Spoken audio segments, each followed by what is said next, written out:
Hello नमस्कार, मी आहे तुमचा आरजे भूषण. मिरची करिअर मंत्राच्या या नव्या कोऱ्या एपिसोडमध्ये तुमच्या सगळ्यांचं पुन्हा एकदा स्वागत करतो. अर्थातच करिअरच्या वेगळ्या वाटा, करिअरचे वेगळे मंत्र जाणून घेण्याकरता पुन्हा एकदा आपल्याबरोबर आपल्या या एपिसोडमध्ये आहेत यशवंतराव चव्हाण महाराष्ट्र मुक्त विद्यापीठाचे कुलगुरू doctor Sanjeev Sonawane sir. Sir नमस्कार. नमस्कार. नमस्कार सर, तुमच्याशी आम्ही गप्पा मारतोय. प्रत्येक एपिसोडमध्ये आम्हाला खूप प्रतिसाद मिळतोय आणि विद्यार्थ्यांचे वेगवेगळे प्रश्नही आहेत. छान. आज खरं एक असाच वेगळा जो करिअरचा मंत्र आहे त्याबद्दल खरं तुमच्याशी गप्पा मारायचे आहेत. आपले सगळ्यांचे लाडके पंतप्रधान त्यांनी ही सगळ्यात पहिल्यांदा घोषणा केली होती आणि ती म्हणजे जय जवान जय किसान. लाल बहादूर शास्त्री हे आपल्या सगळ्यांकरताच स्मरणीय आहेत आणि त्यांच्याबद्दल आपल्याला खूप आदर आहे. पण शेतकऱ्याची जी अवस्था आहे ती तेव्हापासून आपण बघितलं तर आत्तापर्यंत थोड्या बहुत प्रमाणात सारखी राहिलेली आहे. या सगळ्या गोष्टीचा विचार करता तुम्ही या सगळ्या विषयाकडे कसं बघता? शेतकऱ्यांकरता काही वेगळं करायचं असेल तर शेतकऱ्यांनी काय केलं पाहिजे? असं आहे, भारत हा शेतीप्रधान देश आहे आणि शेतीवर अवलंबून असणाऱ्या लोकसंख्येचं प्रमाणही भारतामध्ये जास्त आहे.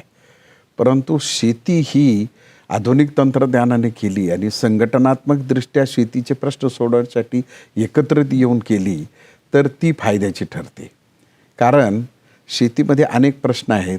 उत्पादन चांगलं झालं तर विकायचं कुठे, विकण्यासाठीचा भाव वाढत असतील तर उत्पादन इकडे तितक्या प्रमाणात नसतं.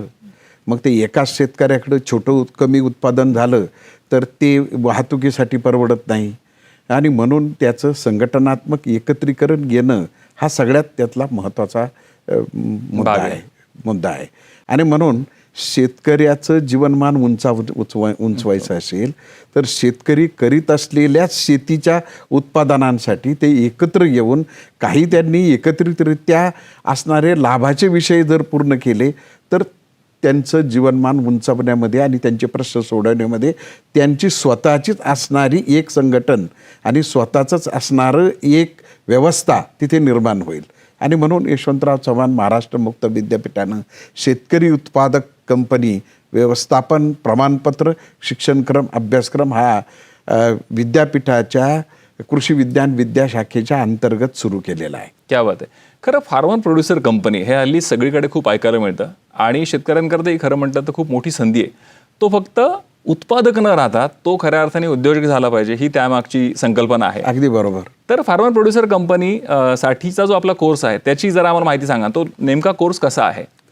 असं आहे की त्याचा एक आत्ता आपण बोलल्याप्रमाणे की शेतकऱ्यांची एकत्र येऊन स्वतःची उत्पादन कंपनी करणं ही एक काळाची गरज आहे. त्याचं कारण असं आहे की छोटे छोटे शेतकरी आहेत, अल्पभूधारक शेतकरी आहेत. त्यांनी एकत्र येऊन कोणतं उत्पादन घ्यायचं, त्या उत्पादनामध्ये त्यांना मिळणारा बाजारभावाच्या विषयीची विचारविनिमय करणं, त्याचप्रमाणे त्यांनी कोणती खतं घालायची, त्याच्यावर जर रोग आला तर कोणती औषधं फवारायची, या सगळ्याच्या एकट्या शेतकऱ्याला सगळं हे मॅनेज करणं, त्याचं व्यवस्थापन करणं स्वतःची चिठ्ठी छोटी असल्यामुळे शक्य नाही. बरोबर. पण असे शेतकरी खूप शेतकरी एकत्र आले तर त्यांनी जर एखादी कंपनी काढली तर तिचं व्यवस्थापन कसं करायचं? कारण कंपनी काढणं सोपं आहे, कोणीतरी त्यांना मदत करून कंपनी स्थापन करून देईन, परंतु त्यांच्या गरजा पूर्ण होण्यासाठी तिचं चलनवलन कसं चालावं, तिचं व्यवस्थापन कसं चालावं, याच्यासाठीचं शास्त्रशुद्ध म्हणजे व्यवस्थापनाचं त्यांना धडे देण्यासाठी हा अभ्यासक्रम आपण आणलेला आहे. क्या बात आहे. त्यातला तो 10वी पास असला तरी चालतो. आणि तो 6 महिन्याचाच आहे. त्यामुळे कालावधी छोटा आहे. त्यात पुन्हा त्याला काही मार्गदर्शन लागलं तर पूर्ण केल्यानंतरही कंपनी स्थापन करण्यासाठी विद्यापीठ त्यांना मदत करतं. आणि योगायोग असा आहे की यशवंतराव चव्हाण महाराष्ट्र मुक्त विद्यापीठ हे एकमेव महाराष्ट्रातलं विद्यापीठ कृषी विद्यापीठ आपण असं म्हणू की ज्याच्यामध्ये कृषी विज्ञान केंद्र आहे. आणि ते सगळे शास्त्रज्ञ शेतकऱ्यांना प्रत्यक्षात उत्पादन वाढीसाठी वाढलेल्या उत्पादनाचं शेतकऱ्यांनी एकत्र येऊन कंपनी स्थापन करून त्याचं व्यवस्थापन कसं करायचं याचे धडे खरं तर या अभ्यासक्रमातून त्यांना दिले त्यानिमित्ताने मिळतात. मला खरं सगळ्यांना या निमित्ताने सांगायचं आहे की यशवंतराव चव्हाण महाराष्ट्र मुक्त विद्यापीठामध्ये माझं खूप वेळा जाणं झालंय आणि तुम्ही खरं आवर्जून विद्यापीठ बघायला या. इथे तुम्ही आलात ना तर इथे खूप वेगवेगळे प्रयोग होतात. खरे कृषी विद्यापीठ तसं नाहीये. पण इथे तुम्हाला प्रचंड आंब्याची झाडं दिसतील, नारळाची झाडं दिसतील आणि या सगळ्यांपासून वेगवेगळ्या गोष्टी बनवल्या जातात. म्हणजे सर परवा मी विद्यापीठात फिरत होतो तर नारळापासून बनणारं जे तेल आहे ते मला विद्यापीठामध्ये बघायला मिळालं.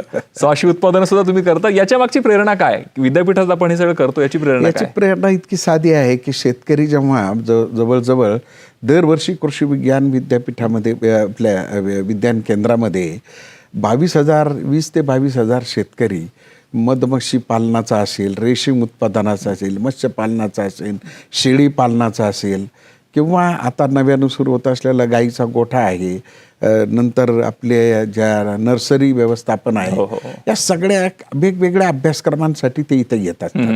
पण इथे आल्यानंतर आपल्याकडं काय आहे, समजा नारळाची झाडं आहेत इथे, तर त्याच्यातूनच आपल्याला काय उत्पादन करता येईल की जेणेकरून नुसता नारळ विकण्याच्या ऐवजी नारळाचं तेल विकलं तर त्याचं व्हॅल्यू ॲडिशन कसं होतं, उरलेल्या शेंडीतून पुन्हा आपल्याला काही दुसरी उत्पादनं करता येतात का, ह्या सगळ्याची चाचपणी करता एक आपण अत्यंत 60,000 रुपयामध्ये ती मशिनरी घेऊन आपण तो एक छोटासा उद्योग सुरू केलेला आहे, जेणेकरून येणाऱ्या शेतकऱ्यांना एक उदाहरण व्हावं.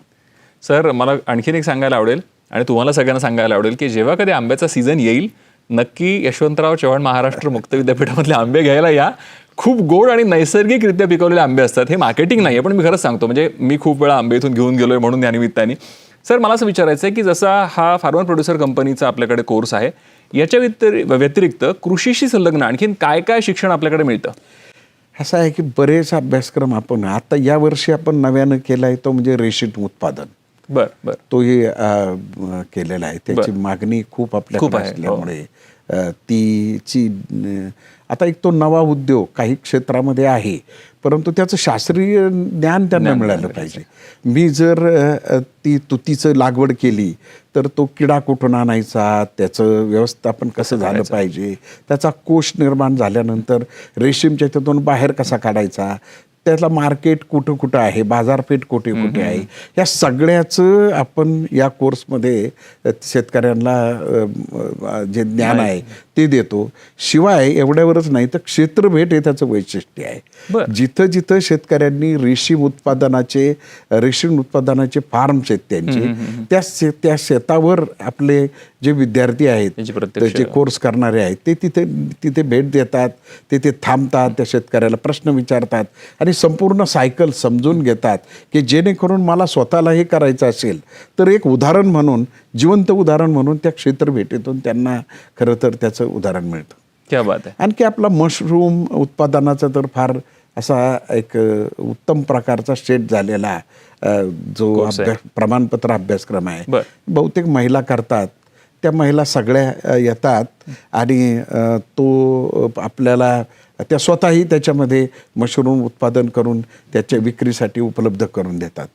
त्यातला सगळ्यात आणखी एक पॉप्युलर असणारा जो यशवंतराव चव्हाण महाराष्ट्र मुक्त विद्यापीठ यांनी क्रांती घडवली असं आपण म्हणू, तो आहे माळी प्रशिक्षण प्रमाणपत्र अभ्यासक्रम आणि त्याचप्रमाणे नर्सरी व्यवस्थापन. असे जे अभ्यासक्रम आहेत ते काही 1 वर्षाचे आहेत, काही कृषी व्यवस्थापन म्हणून जो संपूर्णपणे शेतीचंच व्यवस्थापन कसं करायचं ते आहे. आपण AI बेससुद्धा शेती AI फॉर फार्मर्स हा सुद्धा छोटा मायक्रो कोर्स आपण आणलेला आहे. आणि नर्सरी व्यवस्थापनातून तर फार मोठी क्रांती झालेली आहे. साधारणपणे त्यानंतर आणखी कृषी पत्रकारिता त्याचा सुद्धा आपल्याकडे अभ्यासक्रम आहे. कृषी क्षेत्रातल्या परंतु फार मोठं शिक्षण नसलेली 10वी 12वी झालेले परंतु कृषी क्षेत्रामध्ये आपल्याला करिअर करू इच्छिणारे आणि ज्याची गरज आहे ते अशा प्रकारचे कोर्सेस आहेत. आता नवा मंत्र काय आलेला आहे आजकालच्या शिक्षणातला नवा मंत्र काय आहे की AI आलेला आहे. मग AI वर ज्याचा प्रभाव पडणार नाही, म्हणजे AI मुळे त्याच्यावर परिणाम होणार नाही अशा प्रकारचे जे अभ्यासक्रम आहेत ते इथून पुढे डिमांडेड राहणार आहेत. कारण IT सारख्या क्षेत्रामध्ये AI काम करेल, परंतु हे जे शेतीचे उत्पादन आहे हे AI मार्गदर्शन करील, परंतु प्रत्यक्षात तर करावं लागणार काम तर आहे. करावं नर्सरी उत्पादन करावं लागणार आहे, माळ्याला प्रशिक्षण घेऊन ते करावं लागणार आहे. काम करा. भाजीपाला व्यवस्थापनाचा जो आपल्याकडचा अभ्यासक्रम आहे बरं. तो एक आहे. परसबागेमध्ये भाजी कशी करावी, त्यामुळे सेंद्रिय उत्पादनातून आपल्या स्वतःच्या घराला प्लस त्याच्यातून काही जादा उत्पादन मिळू शकतं, तर तोही फार चांगला असा आहे. फुलशेतीचा व प्रांगण उद्यान आपण जे म्हणतो, जे म्हणजे मी आता सांगितल्याप्रमाणे परसबागेसारखी, हे सुद्धा फार पॉप्युलर कोर्सेस आहेत. याच्यातून गृहिणी करतात, शेतकरी करतात, तरुण शेतकरी करतात. फुलबागेतून सुद्धा खूप मोठं एक्सपोर्ट करणारे आपले विद्यार्थी आहेत. त्यांनी स्वतःच्या ग्रीन हाऊसमध्ये, पॉली हाऊसमध्ये ही उत्पादनं तयार करून परदेशातही ते पाठवतात. अशा प्रकारचे कृषीविषयक अनेक अभ्यासक्रम आपण केलेले आहेत गरजेप्रमाणे. त्याच्यातून त्यांची, शेतकऱ्यांची तर प्रगती झालेलीच आहे, परंतु या भारताचा असणारा ज्याला आपण एक्सपोर्टमधला निर्यात करण्याचा वाटाही त्याच्यातून आपण खारीचा वाटा म्हणतात, तसं यशवंतराव चव्हाण महाराष्ट्र मुक्त विद्यापीठानं कृषी क्षेत्रातले वेगवेगळे अभ्यासक्रम आणून या राष्ट्र उभारणीमध्ये आणि या कृषीप्रधान देशाला त्याला साजेसे असणारे, परंतु ग्राउंडवर लेवून राहून काम करणारे अभ्यासक्रम आणले आहेत.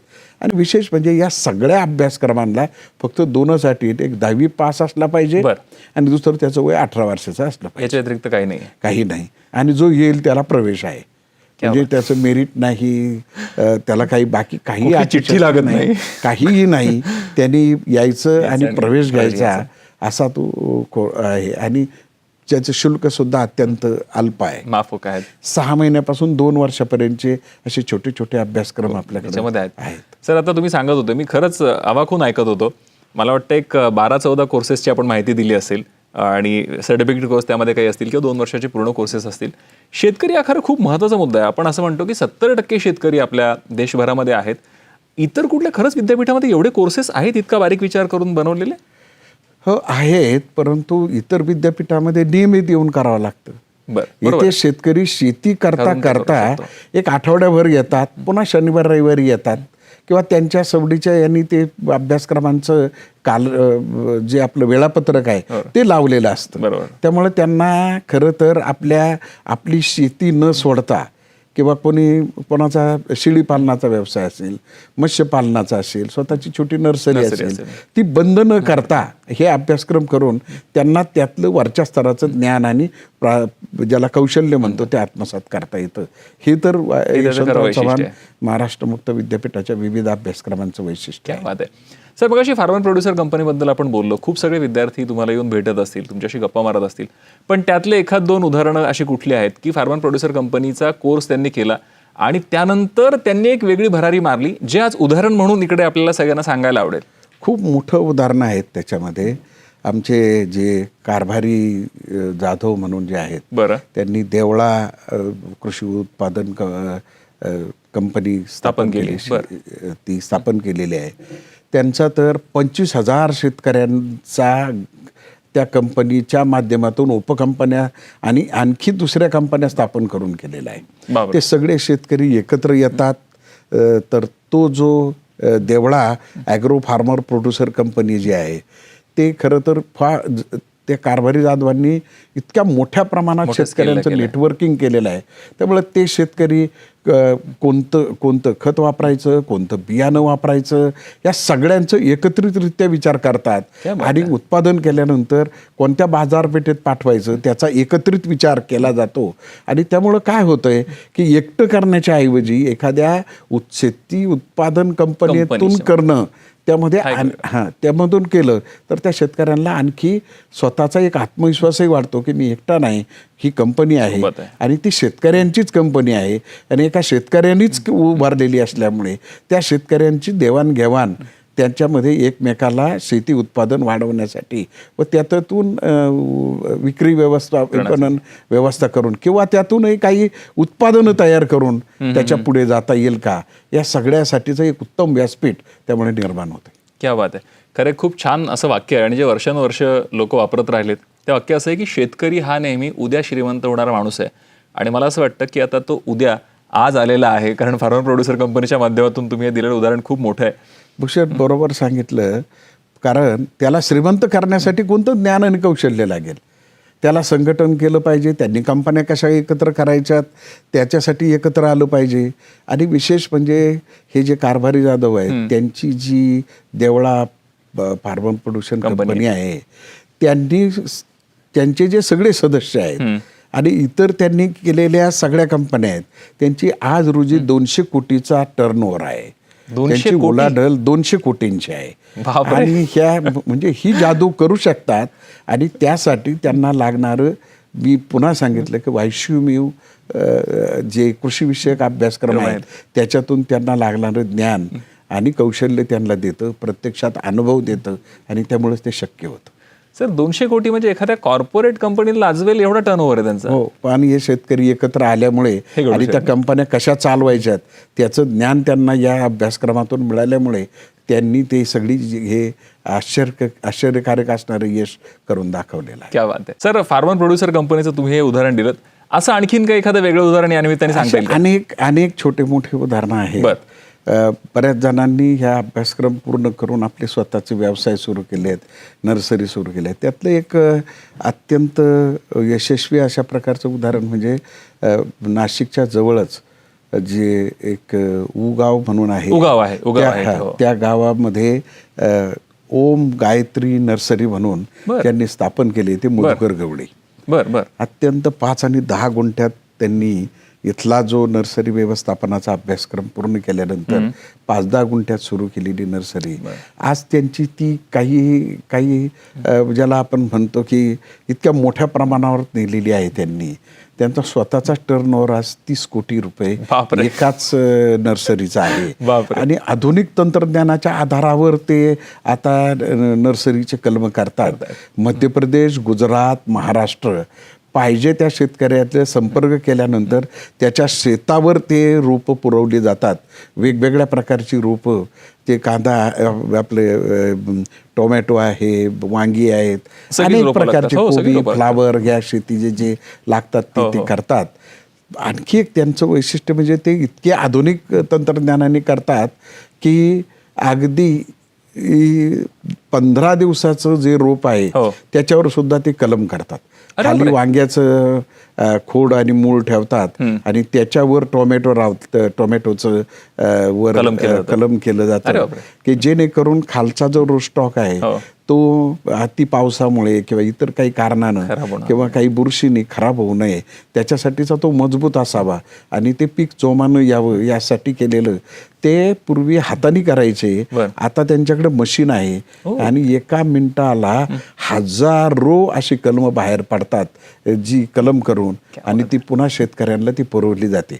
अत्यंत आधुनिक अशा तंत्रज्ञानावर आधारित ही नर्सरी ओम गायत्री नर्सरी काम करीत आहे आणि अत्यंत यशस्वी अशा प्रकारचा एक YCMUचा विद्यार्थी की ज्याने या नर्सरी उद्योगातून त्यांनी इतरही नर्सरी उद्योजकांना प्रोत्साहन केलं. नाशिक जवळची ही एक वेगळी आर्थिक क्रांती त्याच्यातून घडून आलेली आहे. तर तुमच्याशी आता बोलताना मला हे खरोखर जाणवत आहे की खरंच किती सोपं आहे ठरवलं तर हे सगळं करणं. जास्तीत जास्त शेतकऱ्यांच्या मुलांनी या सगळ्याकडे वळायला हवं. उगीच जॉब शोधण्यापेक्षा आणि बाकीच्या कुठल्या तरी गोष्टींमध्ये धावपळ करण्यापेक्षा आपल्याकडे शेती आहे, 2 एकर असेल, 4 एकर असेल, 10 एकर असेल, त्यांनी हे सगळे कोर्सेस केले तर त्यांचं आयुष्य खरंच बदलायला मदत होईल. 100% हे उदाहरणच आहेत. ही अत्यंत साधे कुटुंबातून, शेतकरी कुटुंबातून, अल्पभूधारक कुटुंबातून आलेले हे विद्यार्थी होते. त्यावेळेला सुद्धा ते धडपडतच होते आणि त्या धडपडीतून त्यांनी सातत्य, याच्यामध्ये चिकाटी लागते, नवं शिकण्याची तयारी लागते, नवीन बदल काय होत आहेत ते समजून घेतले पाहिजे. शेतकऱ्यांच्या असणाऱ्या गरजा लक्षात घेऊन त्या गरजा पूर्तता करणारी बदल आपल्या नर्सरीमध्ये किंवा उत्पादक कंपनीमध्ये करून त्यांची गरज पूर्ण झाली तर त्यांना खूप मोठा असा प्रकारचा, ज्याला आपण म्हणतो व्यापक अशा प्रकारचा व्यवसायाची संधी देणारी बाबी निर्माण होतात आणि त्याच्यातून त्यांचा व्यवसाय फुलतो. त्यामुळे ही अत्यंत महत्त्वाची बाब आहे की ज्याच्यामध्ये चिकाटी आहे, नवं शिकण्याची तयारी आहे. YCMU सारखे इथे येऊन ते कृषीविषयक जो म्हणून अभ्यासक्रम निवडाल तो शिकून जर त्यांनी प्रत्यक्षात आणण्यासाठी प्रयत्न केला तर त्याच्यामध्ये यश आहे. अशीच ही सगळी उदाहरणं आहेत. क्या बात आहे. खरं ह्या सगळ्या गोष्टी आपण ऐकतोय आणि मला असं वाटतं ह्या जर आपण खरंच ठरवल्या तर या होऊ शकतात. आता सरांनी उल्लेख केलेल्या व्यक्तीची यशोगाथा सरांनी तर सांगितलेली आहेत, पण ती यशोगाथा प्रत्यक्ष ऐकूयात त्यांच्या मुखामधून. मी कारभारी जाधव, मुक्काम पोस्ट खर्डा, तालुका देवळा, जिल्हा नाशिक. मी संस्थापक chairman Deola agro producer company limited, Mahaswarajya FPC federation limited. Farmer producer company हा कन्सेप्ट नव्यानेच 2014 साली सुरू झालेला आहे. त्यातून आमची कंपनी निर्माण झालेली आहे. पुढे जाऊन प्रोजेक्टमधून या कंपन्या निर्माण होत असताना इतरांचं बघून बऱ्याच लोकांनी कंपन्या नोंदणीकडे धाव घेतली, पण योग्य मार्गदर्शन नसल्यामुळे त्या कंपन्या आजही दिशाहीन आहेत, अंधारात चाचपडत आहेत. ती दिशा देण्याचं काम यशवंतराव मुक्त विद्यापीठ यांनी फार्मर प्रोड्युसर कंपन्यांसाठी एक ठराविक कोर्स निर्माण केलेला आहे. त्या कोर्समध्ये सर्वांगीण ज्ञान शेतकऱ्यांना दिलं जातं. यशवंतराव मुक्त विद्यापीठाच्या कोर्समधून आम्हाला एक स्वतंत्र दिशा मिळाली. त्यातून देवळा ॲग्रोच्या आधिपत्याखाली कमीत कमी 100 कंपन्या उभ्या राहिल्या. त्यांचे 250 प्रत्येकी सभासद म्हणले तरी 25,000 शेतकऱ्यांना या कोर्सचा थेट लाभ झालेला आहे आणि महाराष्ट्रभर याचं नेटवर्क निर्माण केलेलं आहे. याच्यासाठी एक संपर्क विद्यापीठाशी प्रत्येक शेतकरी वैयक्तिकरित्या संस्थेच्या मार्फत दोन्ही याच्यातून करू शकतो. हा कोर्स वैयक्तिक शेतकरी करू शकतो, शेतकऱ्या सभासदही करू शकतो, संचालकही करू शकतो आणि करणं गरजेचं आहे. काळाची गरज आहे. उगाच संस्था स्थापन करून दिशाहीन चाचपडत हिंडण्यापेक्षा हे मार्गदर्शक म्हणून मैलाचे दगड आपल्याला कामात येतात. योग्य ते मार्गदर्शक ज्ञान आपल्याला इथून मिळतेच आहे. नमस्कार, मी मधुकर गवळी, राहणार उगाव, तालुका निफाड, जिल्हा नाशिक. ओम गायत्री नर्सरी, आम्ही गेल्या 15 वर्षापासून ओम गायत्री नर्सरीमधून वेगवेगळ्या प्रकारची फळांची, भाजीपाल्याची आणि फुलांची रोपं तयार करून महाराष्ट्रासह MP असेल, छत्तीसगड असेल, गुजरात आहे, राजस्थान आहे, ह्या जवळच्या राज्यांमध्ये जवळपास 1 लाख शेतकऱ्यांपेक्षाही जास्त शेतकऱ्यांपर्यंत, त्यांच्या बांधापर्यंत तयार रोपं आम्ही पोच करतो. हे सर्व करत असताना गेली 15 वर्ष हा सातत्याने आम्ही हा बिझनेस, हा व्यवसाय करत आहोत. परंतु याच्या मागे सर्वात मोठं आणि महत्त्वाचं श्रेय म्हणजे यशवंतराव चव्हाण मुक्त विद्यापीठ आणि त्या विद्यापीठातील कृषी विज्ञान केंद्र, या विद्यापीठातील सर्व शास्त्रज्ञ मार्गदर्शकांचं महत्त्वाचं ठरलेलं आहे. मला सांगायला आनंद वाटतो की मी एक 21 दिवसाचा रोपवाटिका व्यवस्थापनाचा कोर्स केला आणि या कोर्सच्या माध्यमातून माझ्या जवळपास 300-350 सहकाऱ्यांना रोजगार उपलब्ध करून देण्याची मला संधी या माध्यमातून मिळाली. 2008-9च्या सप्टेंबरमध्ये 21 दिवसाचं रोपवाटिका व्यवस्थापनाचा कोर्स करून ह्या रोपवाटिकेला मी सुरुवात केली. रोपवाटिकेची सुरुवात करत असताना अवघ्या 2 गुंठ्यावरती ह्या रोपवाटिकेची सुरुवात केली आणि आज तब्बल 35 एकरावरती ह्या ओम गायत्री नर्सरीचा परिसर जो आहे हा पसरलेला आहे. हे सर्व मार्गदर्शन आम्हाला फार्मर प्रोड्युसर कंपनीची स्थापना असेल किंवा त्याचा कसं आपण कलेक्टिव्ह चांगलं काम करू शकतो, हे सर्व तांत्रिक मार्गदर्शन असेल, हे विद्यापीठातून आम्हाला सातत्यानं मिळत राहिलं. सांगायचं मूळ कारण म्हणजे ओम गायत्री नर्सरी किंवा ओम गायत्री फार्मर प्रोड्युसर कंपनी असेल, त्या सर्व आमच्या ग्रुपचा जो काही प्रवास आहे तो प्रवास करण्यामागं महत्त्वाचं आणि मोलाचं मार्गदर्शन हे यशवंतराव चव्हाण मुक्त विद्यापीठ कृषी विज्ञान केंद्र येथून मिळालेलं आहे. आणि आता ह्याच विद्यापीठामध्ये वेगवेगळी प्रकारची कोर्सेस हे असतातच, परंतु आपल्या शेतकरी बांधवांनी कलेक्टिव्ह फार्मिंग कशी करायची, एकत्रित येऊन फार्मिंग कशी करायची, चांगलं उत्पादन कसं घ्यायचं, वेगवेगळ्या प्रकारची जी काही फळं असतील, भाजीपाल्याची पिकं असतील, ही चांगली पिकं कशी घ्यायची, त्याचं उत्पादन कसं वाढवायचं आणि बाजारपेठेमध्ये एकत्रितरित्या कसं त्याचं विपणन करायचं, याचा एक कोर्स हा विद्यापीठामध्ये हा केला गेलेला आहे. आणि मी आपल्या सर्व शेतकरी बांधवांना आग्रहाची आणि नम्रपूर्ण विनंती करू इच्छितो की आपण सर्वांनी या कोर्सचा भाग म्हणून आपण ह्या कोर्स विद्यापीठामध्ये करावा आणि आपल्या शेतीमध्ये आपली उन्नती करावी, अशी मी आपल्याला आग्रहाची विनंती करतो. पुनश्च एकदा मी विद्यापीठाचे, कृषी विज्ञान केंद्राचे आभार मानेल आणि आपल्या सर्वांना पुढील वाटचालीस शुभेच्छा देतो. धन्यवाद. नाही, आपल्या शोचं नावच आहे मिरची करिअर मंत्रा. त्यामुळे मला माहिती आहे तुमच्या प्रत्येकाच्या मनात प्रश्न असणार आहे की आम्ही सगळे कृषीचे कोर्सेस केले तर यातून आम्हाला करिअरच्या नेमक्या संधी काय आहेत. एक्झॅक्टली तो प्रश्न मी सरांना विचारणारच आहे. सर, सगळे विद्यार्थी तुम्हाला आता बघतायत आणि सगळ्यांचे कान याच्याकडे आहेत की करिअरच्या काय काय संधी आहेत. एवढी मोठी शेती देशभरात आहे, 70% शेतकरी आहेत आपण असं म्हणतो. हे कोर्सेस केल्यानंतर करिअरच्या संधी काय आहेत? असं आहे भूषण, आपण जी आत्ता चर्चा केली त्यामध्ये कृषी उत्पादन कंपन्या स्थापन आहे. हो, तर त्या कंपन्या चालवण्यासाठी ज्याने हा अभ्यासक्रम पूर्ण केलेला आहे त्याला त्यातलं ज्ञान आहे. त्यामुळे या 25,000 शेतकऱ्यांनी त्यांची शेती उत्पादन करतात, परंतु त्यांची कंपनी चालवण्यासाठी कोणीतरी मनुष्यबळ लागतं. त्यामुळे तिथे ती एक महत्त्वाची संधी आहे. हे उत्पादनं तयार केल्यानंतर त्यांचं विपणन कसं करायचं, कोणत्या बाजारपेठेत न्यायचं, याच्यासाठीचं पुन्हा एक दुसरं दालन ज्यांना करिअरसाठी शेतीच्या संबंधित आहे. नंतर कृषी तंत्रज्ञान, आधुनिक तंत्रज्ञान त्यामध्ये येतं आहे, तर त्याचासुद्धा आपल्याकडे अभ्यासक्रम आहे. त्यांनी जर ते केलं तर शेतकऱ्यांना ते ज्ञान, नवीन येणारा कृषी अवजारं असतील, फवारणीचे नवीन येणारे पंप असतील, आता ड्रोनद्वारे फवारणी करण्याचं तंत्रज्ञान असेल, हे सगळं त्यांना इथे अवगत असतं. त्यामुळं ते एक क्षेत्र आहे. नंतर शेतकऱ्यांनी उत्पादन केलं. आता आपण जर साधं उदाहरण घेतलं तर कांदा उत्पादन इतका महापूर होतो कांद्याचा, पण ते साठवण्याच्या चाळी बांधायच्या कशा, त्या हवाईशीर असल्या पाहिजेत, त्या टिकल्या पाहिजेत, त्याच्यातून त्याचं रचना कशी असली पाहिजे ती उभं करून देणं. आणि हे नुसतं कांदाच नाही तर इतर पिकांची सुद्धा शीतगृह उभे करून त्याच्यामध्ये ती साठवणूक कशी करायची आणि त्या साठवणुकीची काळजी कशी घ्यायची याचे सुद्धा त्या शेतकऱ्यांना सेवा देणारं एक हे अभ्यासक्रम आपल्याकडे आहेत. आणि ते शेतकऱ्यांना सेवा देऊ शकतात. गमतीचा आणि अगदी आपल्याला वाटणारा परंतु अत्यंत महत्त्वाचा एक नवा व्यवसाय कसा निर्माण झाला. मधुमक्षी पालनाचा अभ्यासक्रम केल्यानंतर आता ज्यांच्या डाळिंबाच्या बागा आहेत किंवा जिथे परागीभवन होणं गरजेचं आहे, अशा ठिकाणी जे शेतकरी ज्यांनी हा कोर्स केलेला आहे ते स्वतः मधमाशाच्या पेट्या पाळतात.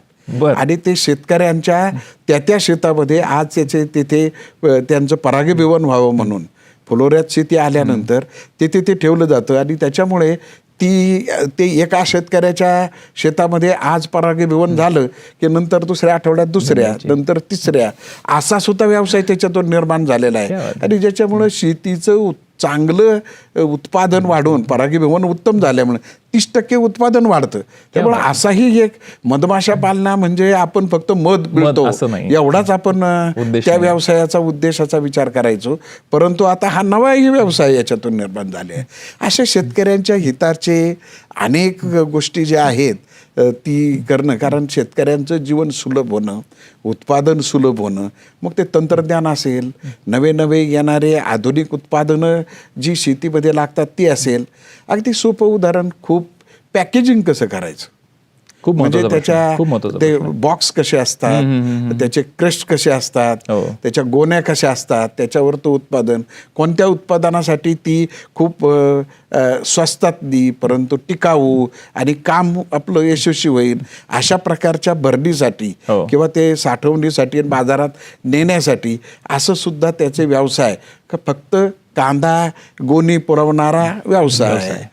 बरोबर आहे की नाही? तर असे अनेक व्यवसाय त्याच्या अंगानं इथून कोर्स करणाऱ्याला आपण त्याचं ज्ञान देतो, पुढे तो बाजारात जातो, शेतकऱ्यांबरोबर विचार विनिमय करतो आणि त्या ज्ञानाच्या आधारावर तो आपलं करिअर तिथे फुलवतो. क्या बात आहे. एवढ्या सगळ्या संधी एवढे कोर्सेस केले तर उपलब्ध होऊ शकतात.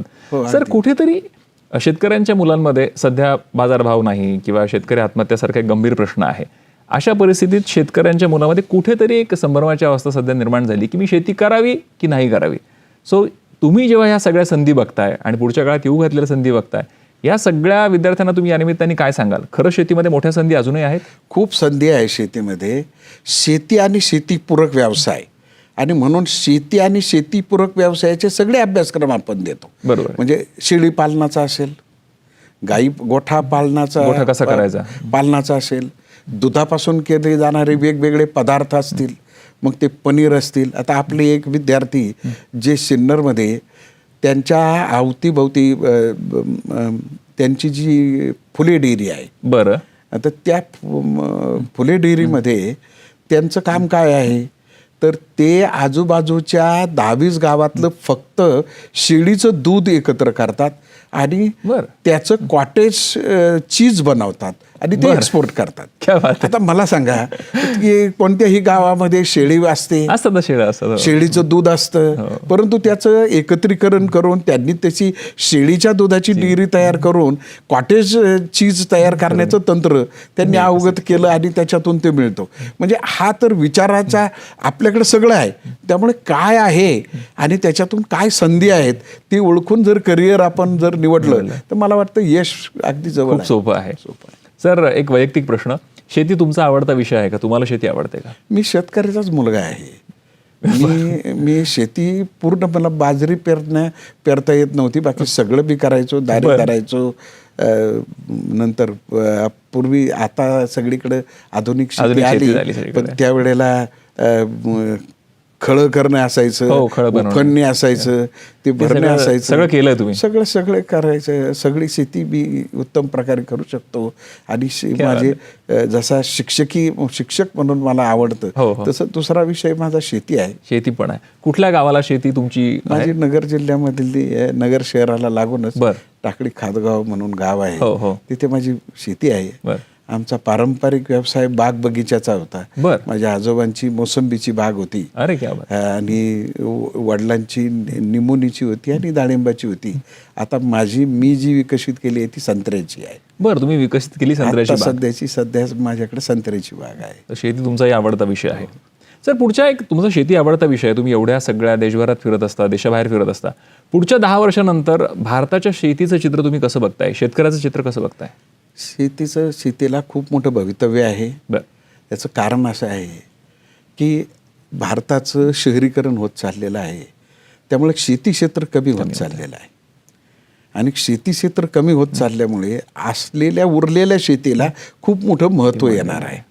परंतु ते पारंपरिक पद्धतीने करण्यावर नाही, तर पाण्याचं व्यवस्थापन झालं पाहिजे, बियाणाचे आधुनिक बियाणं वापरले पाहिजे, त्याच्यावर प्रक्रिया केल्या पाहिजेत.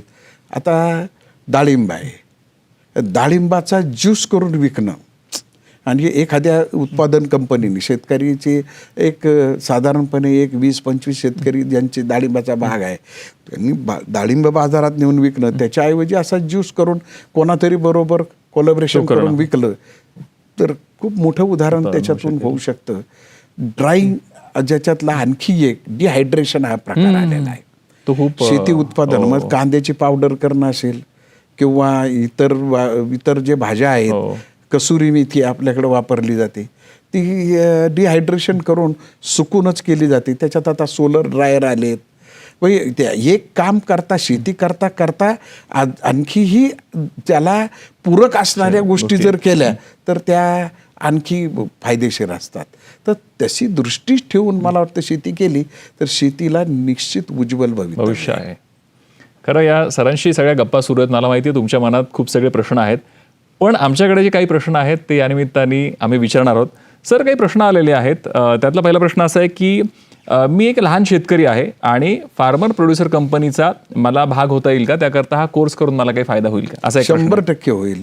कारण फार्मर प्रोडक्शन कंपनीची गरज काय, तिचे उद्दिष्टे काय, ती कशी स्थापन करायची, स्थापन केल्यानंतर तिचं व्यवस्थापन कसं करायचं, आणि ही जी कंपनी आहे ही खरं शेतकऱ्यांचीच आहे. ती छोटे शेतकरी आहेत, छोट्या शेतकऱ्यांनाच ह्याचा आहे. ते आणखी अनेक छोटे शेतकरी जोडतील आणि त्यांची एक उत्पादन कंपनी, शेती उत्पादन कंपनी ते चांगल्या प्रकारे स्थापन करू शकतील. आणि येथे या अभ्यासक्रमामध्ये तिचं व्यवस्थापन कसं करायचं, ती टिकली कशी पाहिजे, ती पुढे कशी गेली पाहिजे आणि परिणामकारकरित्या तिचा व्यवहार कसा चालेल हेच शिकवलं जातं तिथे. सर, एक प्रश्न महिलांकडून आलाय आणि महत्त्वाचा आहे की आम्ही शेतकरी महिला आहोत, आम्हाला महिलांचा शेती उत्पादन गट स्थापन करता येऊ शकतो का, महिलांचा, आणि त्याला काही वेगळं भवितव्य आहे का? 100% ते स्थापन करू शकतात, कारण त्या शेतकरी आहेत. ते महिला आहे का पुरुष आहे हा विषयच नाही. बरोबर. परंतु ती कंपनी कशी चालवायची याचं ज्ञान त्यांना घेणं गरजेचं आहे. आणि म्हणून हा कोर्स केल्यानंतर त्यांची त्यातली समज वाढेल आणि ते उत्तम प्रकारची फार्मर प्रोड्युसर कंपनी स्थापन करू शकतात आणि यशस्वी होऊ शकतात. एक जो प्रश्न आहे की कृषी शिक्षण यापूर्वी कुठलंही घेतलेलं नाहीये, तरी सुद्धा हा अभ्यासक्रम जो आहे तो करता येईल का? यातले तुम्ही जे अभ्यासक्रम सांगितले ते करता येतील का? कृषी शिक्षणाचं बॅकग्राऊंड नाहीये. फक्त कृषीमधली आवड पाहिजे आणि ती आवड जर असेल तर कृषी विषयक ब क ड इथे संपूर्णपणे शिकवलं जातं. त्याकरता कुठल्या वेगळ्या शिक्षणाची घेतलेली असायची गरज अजिबात नाही. गरज नाही. त्यांना फक्त आपण जसं म्हणतो बेसिक 10वी झालेलं असलं पाहिजे. 18 वर्ष पूर्ण असेल तर शेतीचं मूलभूत ज्ञानापासून तर आधुनिक असणाऱ्या ज्ञानापर्यंत त्यांना अशा प्रकारच्या अभ्यासक्रमांचं दालन इथे YCME उपलब्ध आहे. या निमित्ताने ना मला एक खूप छान वाक्य आठवलं. ते कुणाचं ते मला आता आठवत नाही, पण ते खूप छान म्हणाले, खऱ्या अर्थाने कोण उद्योजक असेल आणि उत्पादक असेल ना तर तो शेतकरी आहे. कारण तो एक दाणा पेरतो आणि त्यातून हजारो दाणे तयार करतो. त्यामुळे आपण सगळे शेतकरी या निमित्ताने जे हे बघताय ऐकताय, खरोखर तुमच्या सगळ्यांचा रोल खूप जास्त महत्त्वाचा आहे. पण त्याकरता तंत्रज्ञान आणि या सगळ्या गोष्टीचं शिक्षण घेणं महत्त्वाचं आहे. आणि मला असं वाटतं यार आपल्याकडे सगळे अवेलेबल असेल तर ते शिकायला हवं. आणि यशवंतराव चव्हाण मुक्त विद्यापीठ हेच म्हणतं ना, ज्ञानगंगा घरोघरी, हे घरी बसल्या बसल्या आपल्या सगळ्यांना शिकायला मिळणार आहे.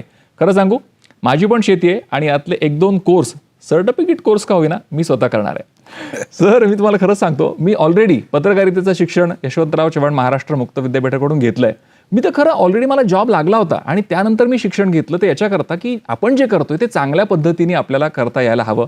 सो या निमित्ताने आता सगळे तुम्हाला बघतायत, सगळ्यांना या निमित्ताने काय करिअरचं मंत्र द्याल? प्रत्येकाची गावाकडे शेती आणि प्रत्येकाला असं वाटतं की काय शेतीत लक्ष घालायचं. पण आज तुम्ही सांगितल्यानंतर कळतंय केवढ्या सगळ्या अपॉर्च्युनिटीज आहेत. सगळ्यांना या निमित्ताने काय करिअरचं मंत्र द्याल? असं आहे, आपण नेहमी म्हणतो की शेती ही काळं सोनं आहे. अगदी खरं आहे. परंतु ते सोनं चकाकायचं असेल, त्याची चमक वाढवायची असेल तर आपल्याला आधुनिक शेती विज्ञानाचे धडे घेतले पाहिजेत. त्यासाठी तर यशवंतराव चव्हाण महाराष्ट्र मुक्त विद्यापीठानं उत्पादन वाढी तर आहेच आहे, वेगवेगळ्या क्षेत्रातले शेतीपूरक अभ्यासक्रम तर आणलेलेच आहेत.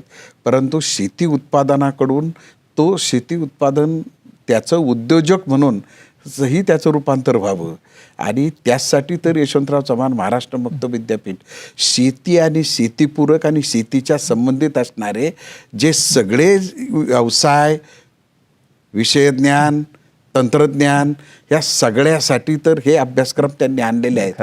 ज्याला ज्याला शेतीची आवड आहे त्या काळ्या सोन्याचं आपल्या जीवनात असणारं महत्त्व लक्षात घेऊन ते चकाकण्याची आपल्याला जर आवड असेल तर अवश्य यशवंतराव चव्हाण महाराष्ट्र मुक्त विद्यापीठाच्या या सगळ्या कृषीविषयक अभ्यासक्रमांचा आपण लाभ घ्यावा आणि त्याच्यातून आपलं उत्पादन तर वाढवावंच, त्याचबरोबरीनं आपण शेतीचा एक यशस्वी उद्योजक व्हावं. ही संधी खरं तर यशवंतराव चव्हाण महाराष्ट्र मुक्त विद्यापीठ या अभ्यासक्रमांच्या माध्यमातून महाराष्ट्रातल्या सगळ्या शेतकऱ्यांसाठी आणि शेतीची आवड असणाऱ्यांसाठी उपलब्ध करून देत आहे.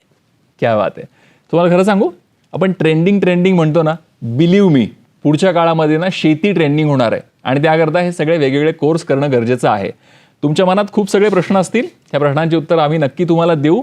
मी तुम्हाला मागचेच पण सांगितलं होतं, मिरची भूषण नावाने मी इंस्टाग्रामवरती आहे. याबरोबर मिरची मराठी हे पण आमचं एक पेज आहे, किंवा आपल्या यशवंतराव चव्हाण महाराष्ट्र मुक्त विद्यापीठाची वेबसाईट आहे.